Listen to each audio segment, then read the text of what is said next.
যদি মানুষ তাদের নিজের কথাগুলো খেতে পারত, তাহলে তারা বুঝতে পারত যে এগুলো কতখানি তেতো। মানুষের মুখে বলা কথার একটা আলাদা শক্তি আছে। কখনো কখনো আমরা রাগে, অভিমানে বা অবহেলায় এমন কিছু বলে ফেলি যা শুনতে অন্যের জন্য খুব কষ্টকর হয়ে যায়, অথচ আমরা সেটা বোঝার চেষ্টা করি না কখনো। কিন্তু ভাবুন তো, যদি একদিন সত্যি আমাদের নিজের বলা কথাগুলো খেতে হতো, তাহলে কেমন লাগতো?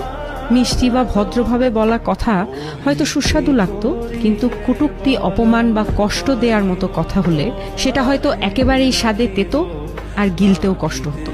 তখনই হয়তো আমরা বুঝতাম আমাদের জিভ থেকে বের হওয়া প্রতিটা শব্দের কতটা ওজন আছে, আর তা অন্যের হৃদয়ে কেমন প্রভাব ফেলে। তাই কথার আগে একটু ভেবে বলা জরুরি, কারণ কথার কোনো ওষুধ নেই। একবার বলে ফেললে তা আর ফেরানো যায় না কখনো।